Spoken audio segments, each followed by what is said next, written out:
يعني انا طول عمري لما مثلا حد يجي يهزر قدامك او يهزر معاكي او كده، يقول ايه ده انت عينك وحشه، فانت تقولي ايه ده انا عيني وحشه؟ لا طبعا انا مش عيني وحشه.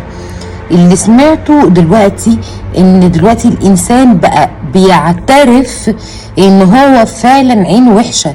يعني مثلا مش مكسوف مثلا، او بيبقى ندمان ان هو عارف ان عينيه وحشه.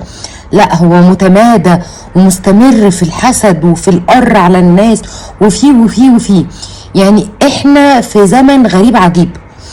هو طول عمرنا او اي بني ادم اتخلق على وجه الارض، ده بطبيعه الانسان، ان لما بيشوف حد احسن منه في عيشه، في مستوى، في ايا كان، مثلا حد عنده حاجه مثلا هي مش عندك، ايا كان الحاجه مش هنختلف عليها، بيبقى نفسه او بيتمنى ان هو تبقى عنده الحاجه دي، او بيتمنى ان هو يوصل للحلو اللي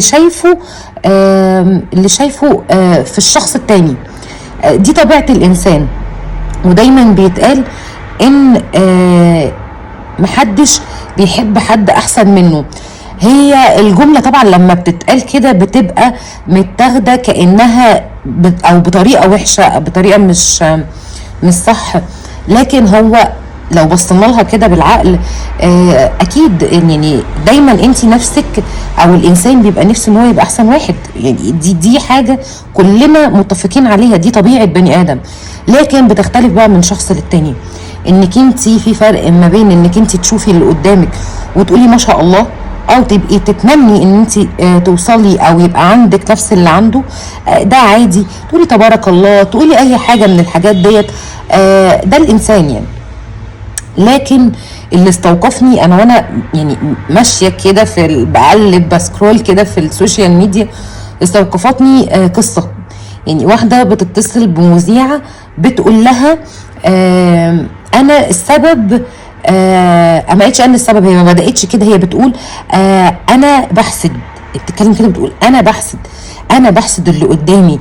مش بتقولها مثلا وهي مكسوفه او مستحيه او في نبره صوت جواها ان هي تحسي ان هي بندم. لا، هي بتقول انا بحسد. طبعا لما المكالمه بدات تشتغل طلعت هي بتقول انا بحسد اختي، او انا السبب في موت اختي. دي كانت البدايه، انا السبب في موت اختي.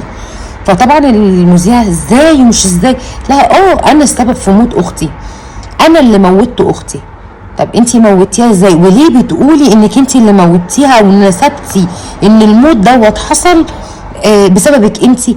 قالت انا كده، انا بحسد اللي قدامي بسبب اللي انا عايشه معاه، بسبب جوزي اللي انا متجوزاه. فطبعا اذا ان جوزها هنا على القد، او هو كشخص او كبني ادم وحش. بتقول بقى ايه؟ انا اللي خلاني ان انا اقول كده، انا كنت قاعده وكانوا اهلها قاعدين وهي متجوزه ومعاها طفلين. بتقول انا وانا قاعده لقيت اختي منزله ستوري او صوره هي وجوزها وهم في المصيف. فقامت قالت بعفو او بتلقائيه، قالت يا بختها دي عايشه في نعيم. هي ديت ايه اللي ناقصها؟ واحده زي دي ايه اللي ناقصها؟ هي البنت اللي بتقول ان هي قالت كده بصوت عالي وخلاص. فطبعا الناس كلها بصت لها. تاني يوم على طول اختها وهي راجعه من المصيف عملت حادثه وماتت، اتقلبت بالعربيه، العربيه اتقلبت بيها. فالمذيعه قالت لها طب ما يمكن يكون قضاء وقدر. قالت لها لا، انا اللي حاسداها، انا كده، انا ببص لاي حد قدامي، انا اي حد قدامي ببص عليه ودوت بيبقى غصب عني. اختي التانية كنت بقول عليها دي ماشيه بالكريدت كارد بتاعها. قالت لها ان انت بتحسدي اختينك الاتنين؟ قالت لها انا بحسد اختيني الاتنين وبحسد اي حد. قالت لها بعد ما دارت المكالمه طب وبعد كده؟ قالت لها انا بقيت الناس بتخاف مني، الناس بتخاف مني. طب انتي، هي المذيعه بتقول لها طب ليه انتي وصلتي للمرحله دي؟ طبعا ردت عليها قالت لها عشان خاطر انا معايا بني ادم، يعني مش عارفه اقول ايه. فالمذيعة قالت لها يعني هو على قد حاله؟ قالت لها على قد حاله، او هو بس ما قالتش ان هو يعني مثلا بيشتغل باليومية او حاجة من الحاجات دي، لا، قالت لها هو بيشتغل عادي، بس انا ما اعرفش هل فلوسه كلها بتتصرف على قد البيت ولا هو بيشيء، انا ما اعرفش. حضرتك انا متجوزه بقالي 6 سنين ما جبتش فيهم الا شنطه واحده بس هي اللي نازله طالعه بيها. فقالت لها 6 سنين ما عندكيش الا شنطه؟ قالت لها فقالت لها بالتالي انا ببص انا هعمل ايه. فهي التانية بترد عليها بتقول لها انتي بس دوت مش محور الكون الشنطه، هي المذيعه بتقول لها بس دوت مش محور الكون الشنطه. فقامت هي حسدت تاني في المكالمه من غير ما تقصد، قالت لها انتي واحده زيك اصلا لازم هتقولي كده، هو انتي اللي زيك هيحس باللي فيا ازاي؟ فالمذيعه قالت لها يعني انت كمان بتحسديه؟ قالت لها ما انت اللي بتقولي، هو انت ازاي شايفه ان الشنطه محور الكون؟ فقالت لها علشان البني ادم مش شرط ان هو الحياه ما هياش كلها فلوس. هو احنا ناس زينا كده عاديين شايفين ان الحياه كلها فلوس، او مثلا ده غني ده، لكن فعلا احنا لو فكرنا بالعقل وبالمنطق، لو رحنا اي مستشفى هنحس ان الدنيا كلها في المستشفى، هنحس ان الدنيا كلها في المستشفى. لو رحنا اي كافيه او اي مول هنلاقي ناس كتير، هنحس ان الناس كلها خارجه وبتتبسط. ما بنحسبش ان اللي احنا شايفينه دوت ولا الهوا من العالم اللي حوالينا. يعني لما نروح نشوف حد تعبان ومريض وبيتعالج، وساعات كمان ما بيبقاش لاقي تمن العلاج، يعني ساعات مش لاقي تمن العلاج، نحمد ربنا ساعتها على اللي احنا فيه. ان واحده بقالها سنين كتير بتحاول تخلف ومش عارفه تخلف، غيره.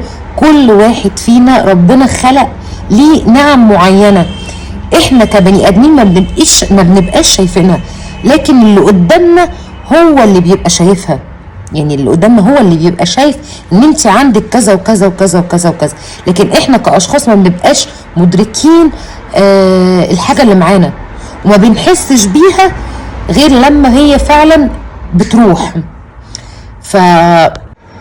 فحتى مثلا لما اجي اكلم حد من اصحابي او ايا كان يعني، واحكي ليها على مشكله حصلت لي او في مشكله عندي او حاجه مضايقاني او اي حاجه من الحاجات دي، فطبعا بالكلام بقى بيجيب بعض، وهي تحكي لي عن حاجه مثلا مضايقاها، ساعتها اقول لها مثلا ايه ده انا فاكره ان الناس كلها ما عندهاش مشاكل الا انا، انت كمان عندك مشكله، وممكن تكون المشكله بتاعتك كمان اكبر مني، وهي شايفه ان انا المشكله بتاعتها اكبر مني. كل واحد بيبقى شايف ان المشكله او المصيبه اللي عنده هي اكبر حاجه في الحياه، يعني دي مفيش حد زيه، دي كارثه من كوارث الزمن. لكن لما بندخل او بنتكلم مع حد وبنسمع ان ده عنده كذا وده عنده كذا، ده في مشكله كذا، ده ساعتها فعلا بنرجع نحمد ربنا. فيعني الحسد بيموت، الحسد بيقهر وبيقتل وبيعمل كل حاجه وحشه في الدنيا. فعادي لو شفنا حد وتمنينا ان الحاجه اللي عنده ديت ومش عندنا تبقى عندنا، عادي مش هيحصل حاجه في الدنيا لما نقول ما شاء الله، اللهم بارك، نسمي نكبر، مش هيحصل حاجه.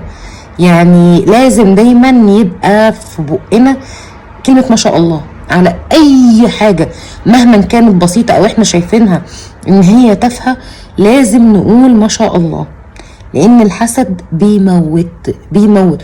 ما تحسدوش الناس على حاجه مش عندكم، لان انتوا برضو هتلاقي حاجات عندكم هي مش عندها او مش عندهم.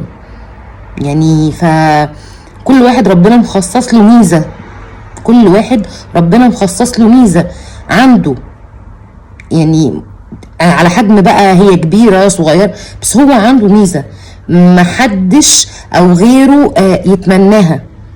فيا ريت نقول ما شاء الله وبس كده.